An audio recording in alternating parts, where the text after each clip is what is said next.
Isang araw noong Mayo 2023, inanyayahan ako ni Sister Zhao Fei na ipalaganap ang ebanghelyo ng Diyos sa mga huling araw sa isang mananampalataya ng Panginoon kasama niya. Ang mananampalataya ay nagngangalang Lihaw. Pinangunahan niya dati ang mga pagtitipon ng kabataan sa iglesia, pero mababa ang pagdalo sa iglesia sa nakaraang mga taon at naaakit ang mga kabataan sa karikitan ng material na mga bagay at pera. Sumusunod sila sa mga makamundong uso. Tanging ang mga matatanda ang nanatili bilang mga mananampalataya sa iglesia. Nagsimulang humina ang pananalig ni Lihaw. Tumigil siya sa pagdalo sa mga pagtitipon at nagbasa na lamang ng Biblia sa bahay. Alam niya na ang patuloy na pagdami ng mga sakuna ay isang malinaw na senyales na malapit nang dumating ang Panginoon at patuloy niyang hinintay ang kanyang pagbabalik. Nang mapagtanto ko na isang tunay na mananampalataya si Lihaw at hinahangad niya ang pagbabalik ng Panginoon, lalo akong naging masigasig na ipalaganap ang ebanghelyo sa kanya. Nang magkita kami, tinalakay namin ang mga karanasan namin sa pananalig at ang mga pag-asa namin sa aming pananampalataya. Tinalakay din namin ang iba't ibang masasama at madidilim na kababalaghan sa kasalukuyang mundo, ang katiwalian at kalaswaan ng sangkatauhan, kung ano ang kahihinatnan ng tao kung wala ang pagliligtas ng Diyos, at iba pa. Sumang-ayon si Lihaw. Sinabi niya na tunay nga na napakatiwali ng mga tao ngayon at gagawin nila ang lahat para sa benepisyo at pakinabang. Kung hindi darating ang Diyos para iligtas ang sangkatauhan, sila ay malilipol. Pagkatapos noon, nagpatotoo ako sa kanya tungkol sa 3 yugto ng gawain ng Diyos.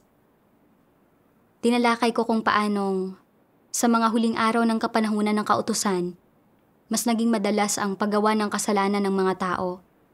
Wala silang maibigay na sapat na handog para sa kasalanan, at lahat sila ay nasa ilalim ng banta ng paghatol at pag-usig ng batas. Pagkatapos, nagkatawang tao ang Diyos para gampanan ang gawain ng pagtubos sa kapanahunan ng biyaya. Ipinako sa krus ang Panginoong Hesus bilang handog para sa kasalanan ng sangkatauhan. Tinubos niya ang tao mula sa kamay ni Satanas at tiniyak niya ang pagpapatuloy ng kanilang buhay. Tinalakay rin namin kung paanong, kahit pinatawad na ang mga tao sa kanilang mga kasalanan bilang mananampalataya, at tinatamasa na nila ang mga pagpapala at biyaya, hindi maipagkakaila na hindi pa sila nakakawala sa tanikala ng kasalanan at ang lahat ay nabubuhay sa tuloy-tuloy na siklo ng pagkakasala at pangungumpisal na hindi nila kayang isagawa ang mga salita ng Panginoon. Ang kawalan nila ng pasensya at pagpaparaya sa iba, ang kanilang pagsisinungaling, panloloko, pagkamakasarili, kabuktutan at kasakiman.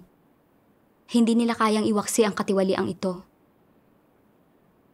Ang mga kapatid ay naiinggit at nakikipagkompetensya sa isa't isa. Bumubuo ng mga paksyon. At pagdating sa personal na pakinabang, patalikod nilang hinuhusgahan at inaatake ang isa't isa. Sabi ng Diyos, kayo nga'y magpakabanal sapagkat ako'y banal. Maaari bang makapasok sa kaharian ng langit ang mga taong puno ng katiwalian? Tinanong ko. Sinabi ni Lihaw na hindi makakapasok sa kaharian ng langit ang maruruming tao. Pero paano tayo magiging dalisay? Sumagot ako. Sinabi ko na hindi natin maaaring dalisayin ang sarili natin. Kailangan tayong iligtas ng Diyos. Kung hindi darating ang Diyos para iligtas tayo, hindi tayo makakawala sa kasalanan ng mag-isa. Sa pamamagitan ng pananampalataya sa Panginoon, napatawad ang mga kasalanan natin. Ngunit ang makasalanang kalikasan natin ay nakatanim pa rin sa kalooban natin. Kung hindi natin lulutasin ang ugat na problema, patuloy tayong magkakasala. Tulad ng isang damo na muling tumutubo pagkatapos putulin. Ipinapakita nito na namumuhay pa rin tayo sa ilalim ng kapangyarihan ni Satanas at hindi pa tayo tunay na nakakamit ng Diyos. Para lubusang maligtas ang sangkatauhan mula sa kasalanan, maagaw sila mula sa kamay ng madilim na impluwensya ni Satanas at hayaang maligtas at makapasok sa kaharian ng langit. Bumalik ang Panginoong Hesus sa mga huling araw para gampanan ang gawain ng paghatol at pagdadalisay sa pamamagitan ng mga salita sa pundasyon ng gawain ng pagtubos. Ipinahayag niya ang katotohanan para isiwalat at hatulan ang ugat na sanhi ng mga kasalanan ng tao, ang tiwaling disposisyon at kalikasan ng tao. Tanging sa pamamagitan ng paghatol ng kanyang mga salita, na pagtatanto natin na tayo ay labis na nagawang tiwali ni Satanas at wala ng taglay na wangis ng tao. At doon lamang tayo nagsisimulang mamuhi at maghimagsik laban sa ating mga sarili at nagiging handang hangarin ang katotohanan. Hanaping isabuhay ang tunay na wangis ng tao at maligtas. Isinasakatuparan nito ang mga salita ng Panginoon. Mayroon pa akong maraming bagay na sa inyo ay sasabihin, ngunit ngayon ay hindi ninyo mga titiis. Gayunmay, kung siya, ang espiritu ng katotohanan ay dumating, ay papatnubayan niya kayo sa buong katotohanan. Pagkatapos, sinabi ni Lihaw na, nauunawaan ko.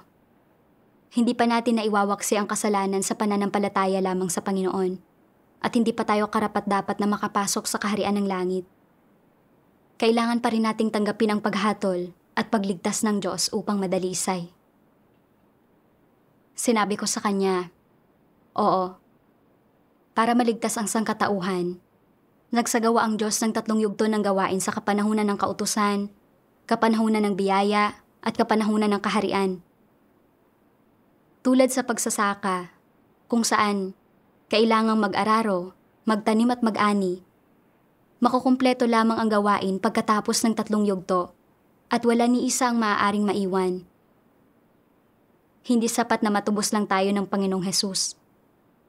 Tanging sa pagtanggap lamang ng gawain ng paghatol sa mga huling araw, maaaring malinis ang mga tiwaling disposisyon natin na magpapahintulot sa atin para mabuhay at makapasok sa kaharian ng Diyos.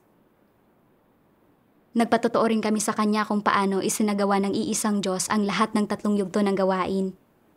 Bawat isa ay nagpatuloy at nagpalalim sa gawain ng naunang yugto, at lahat ay may layong iligtas ang tao at gabayan siyang makapasok sa kaharian ng Diyos.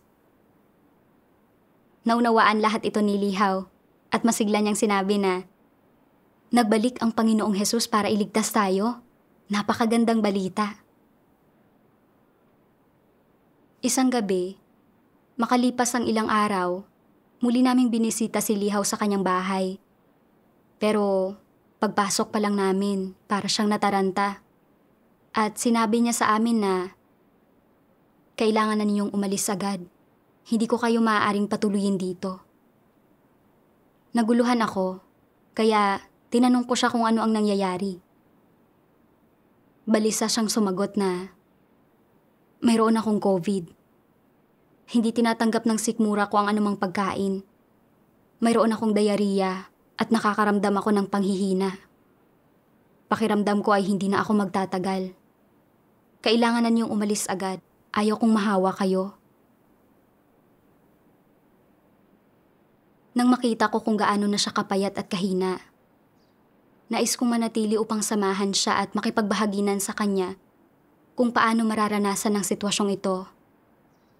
Pero nag-alala rin ako na kung mananatili ako, baka mahawa ako. Marami na ang namatay dahil sa COVID kamakailan. At natakot akong mahawa kung makikisalamuha ako sa kanya ng malapitan. Mananatili ba ako o aalis? Hindi ako makapagpasya. Tahimik akong nagdasal sa Diyos at naalala ko ang isang sipi ng mga salita niya. Nilikha ng Diyos ang lahat ng bagay, at dahil nilikha niya ang mga ito, may kapamahalaan siya sa lahat ng bagay. Bukod sa pagkakaroon ng kapamahalaan sa lahat ng bagay, siya ang may kontrol sa lahat ng bagay. Ano ang ibig sabihin nito?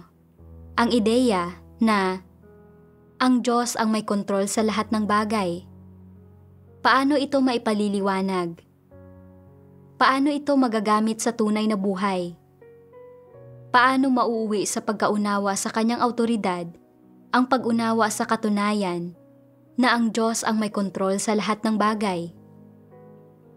Mula sa mismong pariralang, ang Diyos ang may kontrol sa lahat ng bagay, dapat nating makita na ang kinokontrol ng Diyos ay hindi lamang isang bahagi ng mga planeta o isang bahagi ng sangnilikha, lalong hindi ang isang bahagi ng sangkatauhan, kundi lahat ng bagay. Mula sa pagkalaki-laki hanggang sa pagkaliit-liit, mula sa nakikita hanggang sa di nakikita, mula sa mga bituin sa kosmos hanggang sa mga nabubuhay na bagay sa mundo, gayon din ang mga mikroorganismo na hindi nakikita ng mata lamang at mga nilalang na umiiral sa iba pang mga anyo. Ito ang tumpak na kahulugan ng lahat ng bagay na ang Diyos ang may kontrol. Ito ang lawak ng kanyang autoridad, ang saklaw ng kanyang kataas-taasang kapangyarihan at pamumuno. May kapamahalaan ang Diyos sa lahat ng bagay at kabilang dito ang mga salot at virus. Dahil isang tunay na mananampalataya si Lihaw at mayroon siyang dalisay na pagkaunawa, kinailangan kong magpatotoo sa mga salita ng Diyos para sa kanya habang hinaharap niya ang COVID. Ang mga salita ng Diyos ay ang katotohanan, ang daan at ang buhay.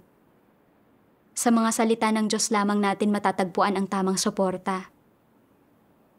Kung wala ang mga iyon, hindi niya malalaman kung paano ito mararanasan at maliligaw siya sa gitna ng mga sakuna.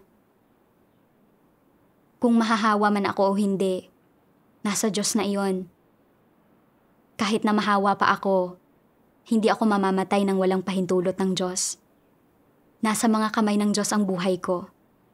At kung kailangan kong magkaroon ng COVID para matanggap ng sister ang tunay na daan, magpapasakop ako. Sinabi ko kay Lihaw na, huwag kang mag-alala. May kataas-taasang kapangyarihan ang Diyos sa lahat ng bagay. Ang pinakamahalagang bagay para sa atin ngayon ay ang magtiwala sa Diyos at magbasa ng kanyang mga salita. Wala nang sino mang makakapagligtas sa atin kundi ang Diyos. Nakipagbahaginan ako sa kanya tungkol sa autoridad ng Diyos at kung paanong maging ang pandemya at mga mikrobyo ay nasa ilalim lahat ng kapamahalaan ng Diyos at kung paanong hindi mapipinsala ni Satanas ang mga buhay natin nang walang pahintulot ng Diyos.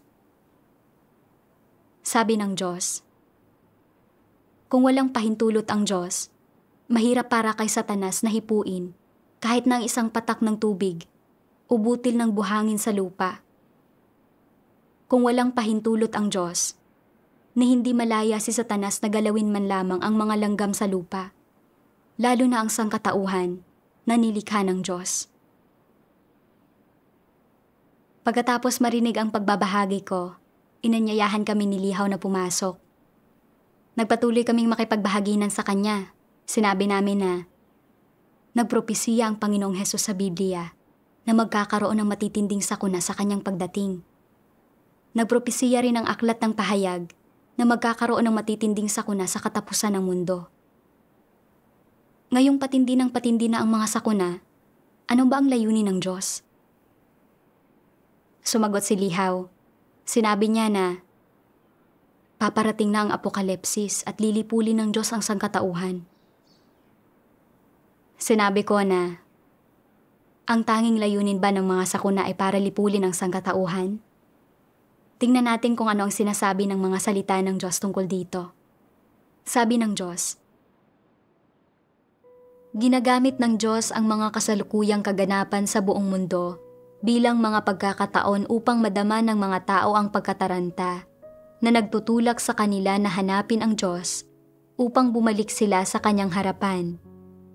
Kaya nga, sinasabi ng Diyos, isa ito sa mga paraan ng aking paggawa at ito ay walang dudang isang gawa ng pagliligtas para sa sangkatauhan at ang ipinagkakaloob ko sa kanila ay isa pa ring anyo ng pagmamahal. Mula rito, makikita natin na ginagamit ng Diyos ang mga sakuna upang hikayatin ang mga taong hanapin ang tunay na daan at ipakita sa kanila na dumating na ang Diyos para gumising sila at mabilis na salubungin ang Panginoon. Para sa mga taong gumagawa ng masama, ang sakuna ay parusa at paglipol. Pero para sa mga tunay na mananampalataya na handang maghanap, ito ay isang babala at kaligtasan. Sumagot si Lihaw, "Nauunawaan ko. Naghahangad lamang sa Diyos ang mga tao kapag nahaharap sila sa mga paghihirap. Sumasalamin sa lahat ng ito ang mabuting layunin ng Diyos." Sinabi ko na, oo. Pero, nang marinig ng marami sa mundo ng relihiyon ang pagbabalik ng Panginoon, hindi sila nagtuon sa paghangad. Iniisip nila na kahit dumating man ang matitinding sakuna, poprotektahan sila ng Diyos at sila ay maliligtas. Iniisip nila na pagdating ng Panginoon, agad silang dadalhin patungo sa kaharian ng langit. Mga kuro-kuro at imahinasyon nila ang lahat ng ito. Isinagawa ng Diyos ang gawain ng paghatol na nagsisimula sa sambahayan ng Diyos. Maaari ba talagang salubungin ng isang tao ang Panginoon kung maghihintay lamang siya sa iglesia? Ito ay katulad noong dumating ang Panginoong Hesus. Marami ang nanatili lamang sa templo, sumamba kay Jehovah, at hindi pumunta para makinig sa mga sermon ng Panginoong Hesus. Paano nga ba nila makakamit ang daan ng pagsisisi at ang biyaya ng Panginoon? Noong panahong iyon, ang Panginoong Hesus ay hindi nagsasagawa ng kanyang gawain sa templo. Nagbibigay siya ng kanyang sermon sa mga tagasunod sa mga kabundukan at sa mga desyerto. Maliban kina Pedro, Juan, at ilang iba pa na sumunod sa Panginoon noong panahong iyon, ang karamihan ng mga tao sa templo ay sumunod sa mga punong pari at mga pareseyo sa paglaban at pagkundina sa Panginoong Hesus. Inabandona at itiniwalag silang lahat ng Diyos, at sa huli ay hinarap nila ang kanyang pagpaparusa at mga sumpa. Ganito rin ang nangyayari ngayon. Habang isinasagawa ng makapangyarihang Diyos ang kanyang gawain ng paghatol sa mga huling araw, marami sa mundo ng relihiyon ang nakakarinig ng mga salita ng makapangyarihang Diyos, ngunit hindi naghahangad o sumasalubong sa Panginoon. Ang ilan ay nagsisikap pang ang labanan at kundinahin ang makapangyarihang Diyos. Nananampalataya sila sa Diyos, pero hindi sila nakikinig sa tinig ng Diyos, ni tumatanggap sa katotohanan. Subalit, gusto pa rin nilang makarating sa langit. Baka nananaginip lang sila. Ang mga sakuna ay patindi ng patindi, at kung hindi tayo magsisisi sa tamang panahon, malilipol tayo ng mga sakuna tulad ng mga walang pananampalataya. Malapit na magsara ang pintuan ng biyaya, pero binigyan pa rin tayo ng Diyos ng pagkakataong magsisi. Lahat ng mga sumalubong sa Panginoon at tumanggap sa gawain ng Diyos sa mga huling araw at nalinis mula sa kanilang mga tiwaling disposisyon ay poprotektahan ng Diyos sa gitna ng mga sakuna. Pagkatapos, nanood kami ng ilang video ng patotoo ng Ebanghelyo na nagpapakita kung paano naghangad at nakinig sa tinig ng Diyos at sumalubong sa Panginoon ang mga kapatid. Sa kabila ng kanyang labis na kahinaan at karamdaman, nakapako ang tingin ni Lihaw sa telebisyon at handa siyang magpatuloy sa pag-iimbestiga. Pagkatapos makipagbahaginan sa kanya noong araw na iyon, naramdaman ko na sulit ang anumang halaga na binayaran ko para maipalaganap ang Ebanghelyo sa kanya. Makalipas ang ilang araw, nang dumating muli ang oras para makipagbahaginan kay Lihaw, sinabi sa akin ni Xiao Fei na si Lihaw at ang kanyang asawa ay kapwa labis na may sakit at kinabitan sila ng mga swero, at nalaman ng asawa ni Lihaw na nagpapalaganap kami ng gawain ng makapangyarihang Diyos sa mga huling araw at pinagbawalan niya si Lihaw na tanggapin ito. Lumabas rin sa publiko ang asawa ni Lihaw at sinabi niya sa ilang kapitbahay na kami ang nagkalat ng COVID sa kanila. Nang marinig ko iyon, naisip ko na, paano niya nasabi ito? Wala akong COVID. Paano ko kaya ito naikalat sa kanila? Malubha ang sakit ni Lihaw, ngunit hindi naman niya ako nahawaan. At ngayon, ito pa ang sinasabi ng asawa niya. Anong hayagang kasinungalingan ito? Isang akusasyon na walang basihan. Naisip ko rin na, ngayong sinabi ng asawa ni Lihaw na ako ang nagkalat ng COVID sa kanila, magpapatawag kaya ng mga pulis ang mga taga-nayon at ipapaaresto ako kapag ako ay kanilang nakita? Minsan na akong naaresto sa pagpapalaganap ng ebanghelyo. Magiging maluwag kaya sa akin ang CCP kapag naaresto akong muli? Dahil sa lahat ng iyon, nawalan ako ng lakas ng loob na magpalaganap ng ebanghelyo kay Lihaw. At sinabi ko kay Xiaofei na susubaybayan ko ang sitwasyon at pupunta ako kapag pwede na. Gayunpaman, pagkatapos noon, nakonsensya ako. Naisip ko na hindi pa gaanong nababasa ni Lihaw ang mga salita ng Diyos. Ano ang mangyayari kung mailihis siya at mapaniwala sa mga tsismis? Dahil hindi pa siya magaling, kailangan niya ng pakikipagbahaginan, suporta, at higit kailanman, kailangan niyang kumain at uminom ng mga salita ng Diyos. Hindi tama na hindi ako pumunta. Pero, paano ko ito gagawin? Kalaunan, natagpuan ko ang siping ito ng mga salita ng Diyos. Habang ipinalalaganap ang ebanghelyo, madalas nakahaharapin ng isang tao ang gayong mga pangungutya, panlilibak, panunuya, at paninirang puri, o nalalagay pa nga siya sa mga mapanganib na sitwasyon.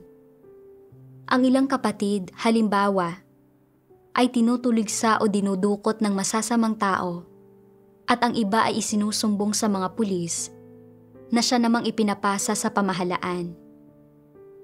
May ilan na inaaresto at ikinukulong, habang ang iba naman ay binubugbog hanggang sa mamatay. Ang lahat ng bagay na ito ay talagang nangyayari. Ngunit ngayong alam na natin ang mga bagay na ito, dapat ba nating baguhin ang ating saloobin tungkol sa gawain ng pagpapalaganap ng ebanghelyo?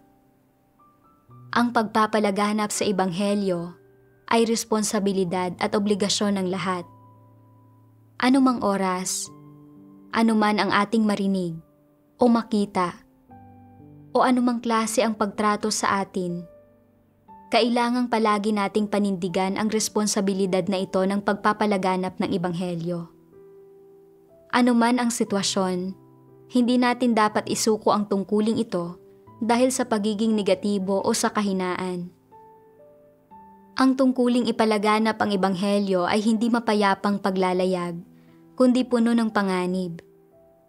Kapag nagpalaganap ka ng ebanghelyo, hindi ka haharap sa mga anghel o mga taga-ibang planeta o mga robot. Haharap ka lamang sa masama at tiwaling sangkatauhan, sa buhay ng mga demonyo, sa mga halimaw. Lahat sila ay mga taong nabubuhay sa masamang lugar na ito, sa masamang mundong ito. Sila ay lubhang nagawang tiwali ni Satanas at lumalaban sa Diyos. Sa makatwid, sa proseso ng pagpapalaganap ng ebanghelyo, tiyak na naroon ang lahat ng uri ng panganib, maliban pa sa walang katuturang paninirang puri, panunuya, at mga di pagkakaunawaan na madalas nang mangyari. Kung talagang itinuturing mo ang pagpapalaganap ng ebanghelyo na isang responsibilidad, isang obligasyon, at bilang tungkulin mo, magagawa mong ituring ng tama ang mga bagay na ito at mapamahalaan pa ng tama ang mga ito.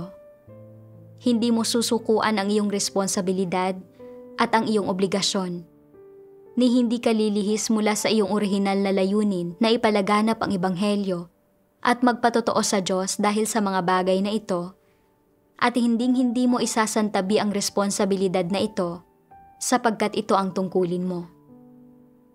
Paano dapat unawain ang tungkuling ito? Ito ang halaga at pangunahing obligasyon ng buhay ng tao. Ang pagpapalaganap ng mabuting balita ng gawain ng Diyos sa mga huling araw at ang ebanghelyo ng gawain ng Diyos ay ang halaga ng buhay ng tao. Sa pamamagitan ng mga salita ng Diyos, napagtanto ko na palaging inuusig ang tunay na daan. Palaging may mga panganib at paghihirap sa pagpapalaganap ng ebanghelyo. Nang ipalaganap ng mga disipulo ng Panginoong Hesus ang kanyang ebanghelyo, ang ilan ay binato hanggang mamatay, at ang ilan ay pinagpira-piraso gamit ang lagari. Ang ilan ay pinakaladkad sa kabayo hanggang magkaputol-putol, habang ang iba naman ay ipinako sa krus. Lahat sila ay nakaranas ng iba't ibang uri ng malagim na kamatayan, pero nagpatotoo sila sa Diyos at ipinahiya nila si Satanas. Sa mga huling araw, muling nagkataong tao ang Diyos at pumarito sa gitna ng mga tao para iligtas ang sangkatauhan. Ipinahayag niya ang katotohanan upang hatulan at dalisayin ang mga tao. Hindi na kontento si Satanas na makita ang lahat ng sumusunod sa Diyos at naliligtas.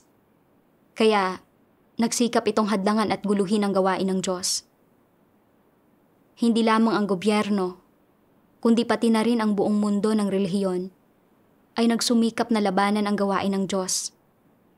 At gumawa sila ng iba't ibang uri ng tsismis para siraan at kondinahin ang Diyos. Higit pa rito, ang mga pamilya at kapitbahay namin na nailihis ng mga maladiablong salita ng rehimen ni Satanas ay itinanggi at nilabanan ang Diyos. Pinagtawanan at siniraan nila kami at isinumbong pa kami at ipinaaresto ng ilan sa kanila. Lahat ng ito ay isang malaking hadlang sa pagpapalaganap ng ebanghelyo. Tingnan mo na lang ang asawa ni Lihaw. Nakarinig siya ng mga tsismis na ipinakalat ng CCP at hindi niya kami pinayagang ipalaganap ang ebanghelyo kay Lihaw. Nangangambang baka masumbong at maaresto ako. Hindi ko na sinubukang ipalaganap ang ebanghelyo kay Lihaw. Nakita ko na naduwag ako sa harap ng kahirapan at hindi ko isinaalang-alang ang mga layunin ng Diyos. Ang inalala ko lang ay ang pagprotekta sa sarili ko. Hindi ako nagpakita ng responsibilidad para sa buhay ni Lihaw at hindi ko inako ng seryoso ang tungkulin ko. Hindi ba't nawalan ako ng silbi bilang isang nilikha? Ang pagpapalaganap ng ebanghelyo ay obligasyon at misyon ko. Pinakamakabuluhang hangarin ang mabuhay para magpatotoo sa lumikha. Gaano man ito kahirap, hindi ko maaaring talikuran ang tungkulin ko. Kailangan kong sumandig sa Diyos para makahanap ng paraan na mabasa ni Lihaw ang mga salita ng Diyos. Nagdasal ako sa Diyos. Hiniling na gabayan niya ako at bigyan ng talino at karunungan para magampanan ko ng maayos ang tungkulin ko. Pagkatapos magdasal, napagtanto ko na habang hindi pa ako maaaring pumunta sa bahay ni Lihaw, maaari kong isulat ang mga salita ng Diyos at ipasuyo sa iba na iabot ang mga iyon sa kanya. Makalipas ang ilang sandali, sinabi ko na nais kong bisitahin si Lihaw. Pero sa pagkataranta ay sinabi sa akin ni Xiaofei, talagang malala ang COVID ngayon. 4 na tao mula sa pamilya ni Lihaw ang sunod-sunod na namatay. At pati ang kanyang ina ay pumanaw rin. Ayaw niyang makipagkita sa kahit sino man ngayon. Hindi ko alam ang gagawin noong oras na iyon. Hindi lang ang asawa ni Lihaw ang may ayaw na pumunta ako sa kanilang bahay. Maging si Lihaw mismo ay ayaw ako makita. Ano ba ang dapat kong gawin? Dagdag pa rito, dahil malubha ang COVID, natakot akong masumbong ng mga taga-nayon. Kaya, isinuko ko na ang ideya ng pagpunta. Makalipas ang ilang araw, nakakita ako ng isang artikulo ng patotoo sa karanasan na pinamagatang ang mga araw ng pangangaral ko sa unang hanay na nagkaroon ng malalim na epekto sa akin. Hindi nagtagal matapos tanggapin ng brother ang may akda ng artikulo, ang gawain ng Diyos sa mga huling araw. Inilagay niya sa panganib ang buhay niya para makapagpalaganap ng ebanghelyo sa unang hanay ng digmaan sa isang nayon. Sa kabila ng pagpapakita ng ilang kahinaan kapag nahaharap sa panganib, sumandig ang brother sa Diyos para ipagpatuloy ang pagpapalaganap ng ebanghelyo. Sa pamamagitan ng karanasang iyon, nagpatotoo siya sa proteksyon ng Diyos at sa kanyang mga gawa sa pagpapabalik ng maraming tao sa harap ng Diyos. Nakaramdam ako ng pagkahiya nang ikumpara ko ang karanasan ko sa karanasan ng brother. Sa kabila ng ilang taon kong pananampalataya sa Diyos at sa pagkain at pag-inom ko ng napakaraming salita ng Diyos, hindi ko pa rin natupad ang tungkulin ko na magpalaganap ng ebanghelyo. Pagkatapos kong marinig na hindi maganda ang sinabi ng asawa ni Lihaw at na pinagbawalan niya akong pumunta sa kanilang bahay, at pagkatapos kong malaman na ayaw rin akong makita ni Lihaw, ayaw ko nang ipalaganap ang ebanghelyo sa kanya. Nakita ko na napakahina ng pananalig ko. Natagpuan ko ang isa pang sipi ng mga salita ng Diyos. Kaya, paano ba dapat pakitunguhan ang isang taong nagsisiyasat sa tunay na daan? Hanggat umaayon siya sa mga prinsipyo ng sambahayan ng Diyos sa pagpapalaganap ng ebanghelyo, may obligasyon tayong ipangaral ito sa Kanya. At kahit pa ang kasalukuyan niyang saloobin ay hindi mabuti at hindi tumatanggap, dapat tayong maging matyaga. Gaano katagal at hanggang saan tayo dapat magtiyaga? Hanggang sa tanggihan Kanya at hindi Kanya papasukin sa bahay niya, at kahit anong pakikipag-usap ay hindi umuubra, ni ang tawagan siya o ang ipaimbita siya sa ibang tao at hindi Kanya pinapansin. Sa ganitong kaso, wala nang paraan para ipalaganap ang ebanghelyo sa Kanya. Sa gayon, natupad mo na ang iyong responsibilidad sa Kanya. Iyan ang kahulugan ng paggampan sa iyong tungkulin. Gayunpaman, hanggat may kaunting pag-asa, dapat isipin mo ang lahat ng paraan at gawin ang lahat ng makakaya mo para basahin ang mga salita ng Diyos at patotohanan ang gawain ng Diyos sa Kanya. Halimbawa, sabihin ng 2 o 3 taon mo nang nakakaugnayan ang isang tao. Maraming beses mo nang sinubukan na ipalaganap sa kanya ang ebanghelyo at magpatotoo tungkol sa Diyos, pero wala siyang intensyong tanggapin ito. Gayunman, maganda naman ang kanyang pagkaunawa at talagang isa siyang potensyal na tatanggap ng ebanghelyo. Ano ang dapat mong gawin? Una sa lahat, hinding-hindi mo siya dapat sukuan. Sa halip, panatilihin mo ang normal na pakikipag-ugnayan sa kanya at patuloy siyang basahan ng mga salita ng Diyos at patotohanan ang gawain ng Diyos. Huwag mo siyang sukuan. Maging matyaga ka hanggang sa huli. Balang araw, magigising siya at mararamdamang panahon na para siyasatin niya ang tunay na daan. Kaya ang pagtitiyaga at pagpupursige ay isang napakahalagang aspekto sa pagpapalaganap ng ebanghelyo. At bakit dapat gawin ito? Dahil ito ang tungkulin ng isang nilikha. Dahil nakikipag-ugnayan ka sa Kanya, may obligasyon at responsibilidad kang ipangaral ang ebanghelyo ng Diyos sa Kanya. Maraming proseso ang kailangang pagdaanan mula nang una niyang marinig ang mga salita ng Diyos at ang ebanghelyo hanggang sa oras na tuluyan siyang magbago at nangangailangan ito ng panahon.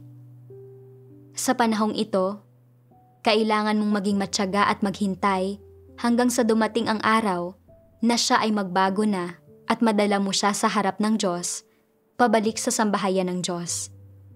Ito ang obligasyon mo. Sa pamamagitan ng mga salita ng Diyos ay naunawaan ko na basta't ang isang tao ay tumutugon sa mga prinsipyo sa pagtanggap ng ebanghelyo at kayang umunawa ng katotohanan, anuman ang mga paghihirap na kanyang harapin o anuman ang saloobin niya sa atin, hindi natin siya dapat talikuran ng basta-basta. Kailangan natin gawin ang lahat na ating makakaya para maipalaganap ang ebanghelyo sa kanya ng may pagmamahal. Ito ang layunin ng Diyos at ito ang ating responsibilidad. Tunay na nananampalataya sa Diyos si Lihaw. Nauunawaan niya ang katotohanan at mayroon siyang mabuting pagkatao. Lahat ng ito ay nagpakalipikado sa kanya bilang isang potensyal na tatanggap ng ebanghelyo.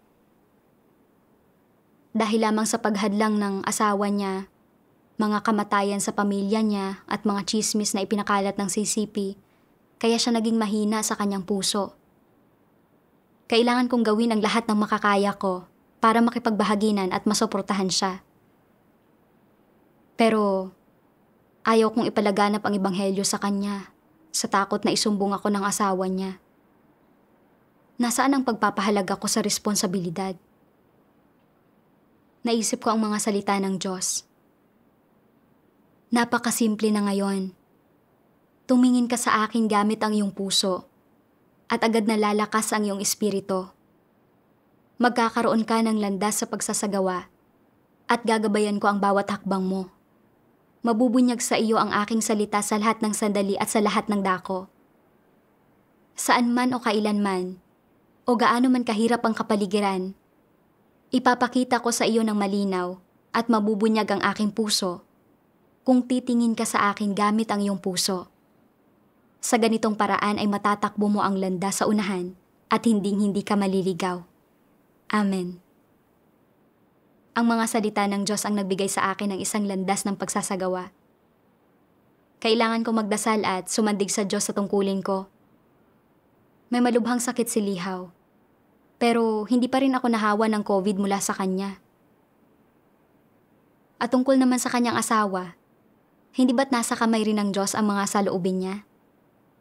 Wala siyang anumang magagawa sa akin nang walang pahintulot ng Diyos. Kailangan kong sumandig sa Diyos para maipalaganap ko ang ebanghelyo kay Lihaw at matupad ang responsibilidad ko.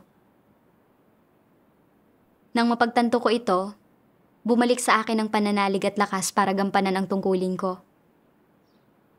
Sa aking pagkabigla, hindi nagsalita ang asawa ni Lihaw nang makita niya kami at masaya kaming tinanggap ni Lihaw.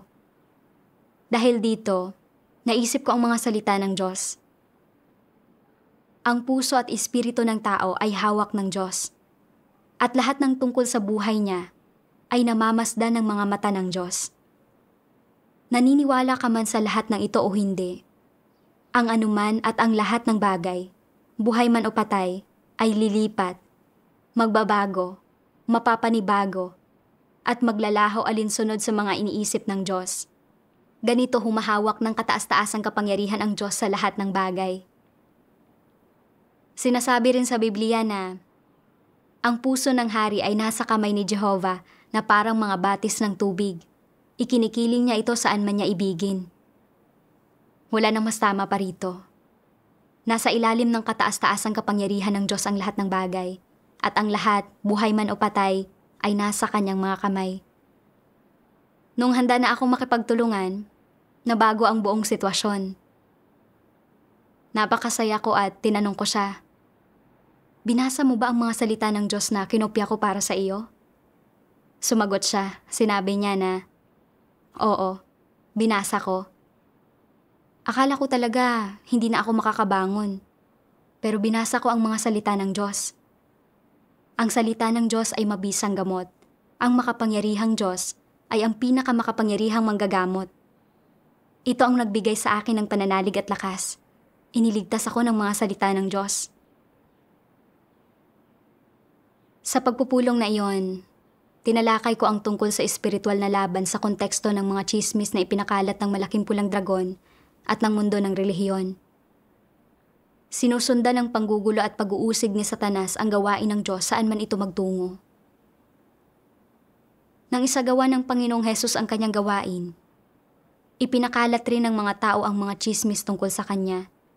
Kinundi na siya at ipinako pa nga siya sa krus. Mas malala pa ang pag-uusig na ipinataw sa Diyos habang gumagawa siya sa mga huling araw. Isinasakatuparan nito ang propesiya ng Panginoong Hesus. Datapwat, kailangan muna siyang magbata ng maraming bagay at itakwil ng lahing ito. Sa pagbabalik niya sa mga huling araw para ipahayag ang kanyang mga salita at isagawa ang gawain ng paghatol, Patuloy na inuusig ang Panginoon ng mundo ng relihiyon at ng satanikong gobyerno ng CCP. Pero naipamalas ang karunungan ng Diyos batay sa mga pakanan ni Satanas. At ginagamit niya ang pag-uusig ni Satanas upang maglingkod sa kanyang gawain. Ibinunyag niya ang mga huwad na mananampalataya mula sa mga tunay na mananampalataya.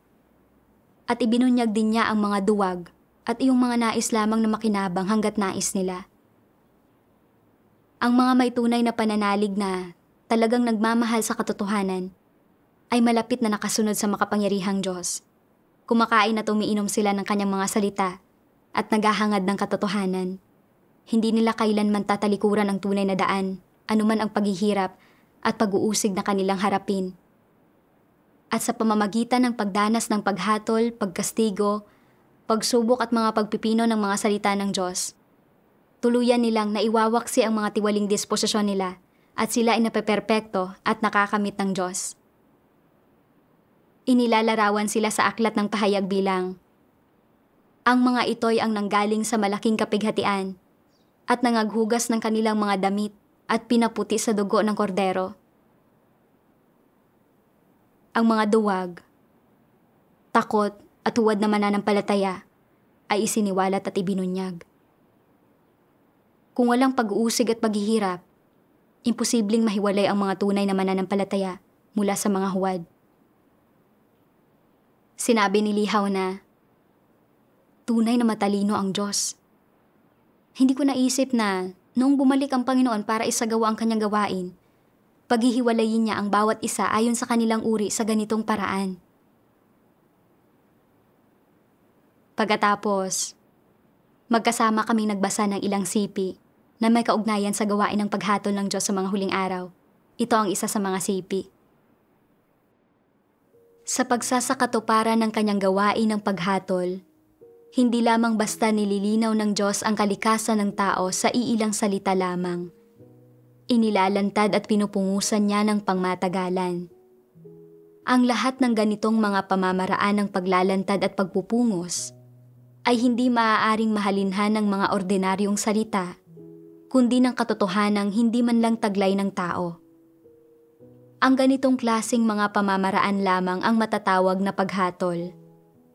Sa pamamagitan lamang ng ganitong uri ng paghatol, masusupil ang tao at makukumbinsi ng husto tungkol sa Diyos. At bukod pa riyan, ay makamtan ang tunay na pagkakilala sa Diyos. Ang idinudulot ng gawain ng paghatol ay ang pagkaunawa ng tao sa tunay na mukha ng Diyos at sa katotohanan tungkol sa kanyang sariling paghihimagsik. Ang gawain ng paghatol ay nagbibigay daan sa tao na magkamit ng malawak na pagkaunawa sa mga layunin ng Diyos, sa layunin ng gawain ng Diyos, at sa mga hiwagang hindi niya maunawaan. Tinutulutan din ito ang tao na makilala at malaman ang kanyang tiwaling diwa at ang mga ugat ng kanyang katiwalian, gayon din para matuklasan ang kapangitan ng tao. Ang mga epektong ito ay bunga lahat ng gawain ng paghatol, sapagkat ang diwa ng gawain ito ay ang mismong gawain ng pagbubukas ng katotohanan, ng daan, at ng buhay ng Diyos sa lahat ng may pananalig sa Kanya. Ang gawaing ito ay ang gawain ng paghatol na ginagawa ng Diyos. Pagkatapos basahin ang mga salita ng Diyos, naghandog pa ako ng pakikipagbahaginan. Sa mga huling araw, ipinahayag ng makapangyarihang Diyos ang maraming katotohanan para isagawa ang gawain ng paghatol. Malinaw niyang ipinaliwanag ang misteryo ng plano ng pamamahala ng Diyos, ang kwento sa likod ng 3 yugto ng gawain, ang misteryo ng pagkakataong tao, ang kahulugan ng pangalan ng Diyos at iba pa. Malinaw rin niyang ipinaliwanag kung paano ginawang tiwali ni Satanas ang mga tao, kung paano iniligtas ng Diyos ang sangkatauhan, at kung paano dapat maghangad ang tao para makalaya sa tanikala ng kasalanan, maligtas at makapasok sa kaharian ng langit. Inilantad din ng makapangyarihang Diyos ang ugat ng pagiging makasalanan ng tao, ang mga aspekto ng kalikasan ng tao na lumalaban sa Diyos, ang mga tiwaling disposisyon ng tao, at ang lahat ng mga satanikong lason. Kung hindi dumating ang Diyos para ipahayag ang katotohanan, hindi natin kailanman malalaman ang ugat ng katiwalian natin. Hindi tayo kailanman madadalisay kahit na habang buhay pa nating isagawa ang pananalig sa mundo ng relihiyon. Ang gawain ng paghatol ay ang huling yugto ng gawain sa plano ng pamamahala ng Diyos. Ang huling gawain sa pagliligtas ng Diyos sa sangkatauhan. Kaya, ang pagtanggap sa paghatol ng Diyos sa mga huling araw ay ang tanging paraan para makamit ng sangkatauhan ang pagdadalisay at pagliligtas at para makapasok sa kaharian ng Diyos. Ang mga hindi tumatanggap sa katotohanan na ipinahayag ng Diyos sa mga huling araw at nilabanan pa at kinundi na ang gawain ng Diyos. Kabilang na ang mga nananampalataya sa Panginoon sa loob ng maraming taon pero nabubuhay pa rin sa kasalanan at mayroong tiwaling disposisyon na hindi pa nalilinis at nababago ay hindi maliligtas at lahat sila ay malilipol sa malalaking sakuna ng mga huling araw. Malapit nang magsara ang 6,000 taon na plano ng pamamahala ng Diyos at nagaganap na ang lahat ng uri ng mga sakuna. Ang mga hindi sumasalubong sa Panginoon at tumatanggap sa kanyang paghatol at pagdadalisay sa mga huling araw ay walang pagkakataon na makapasok sa kaharian ng Diyos. Malapit nang magsara ang pintuan ng biyaya. Napakapalad natin na nakaabot tayo sa gawain ng Diyos sa mga huling araw. Ito ang biyaya ng Diyos. Masayang sumagot si Lihaw. Salamat sa Diyos dahil hindi niya ako inabandona at kumilos siya sa pamamagitan mo para ipalaganap ang ebanghelyo ng mga huling araw sa akin para matanggap ko ang Panginoon. Napakapalad ko na nakaabot ako sa gawain ng Diyos. Talagang kailangan kong basahin ng masigasig ang mga salita ng Diyos. Habang nagbabahagi ng ebanghelyo kay Lihaw, nakita ko ang pagkamakapangyarihan sa lahat at kataas-taas ang kapangyarihan ng Diyos, maging ang kanyang kahangahangang proteksyon. Hindi ako tinamaan ng COVID kahit na nakipag-usap ako kay Lihaw ng harapan sa loob ng 2 oras. Mas ipinakita nito sa akin na nasa mga kamay ng Diyos ang lahat at binigyan ako nito ng higit pang pananalig sa pagpapalaganap ko ng ebanghelyo. Salamat sa Diyos.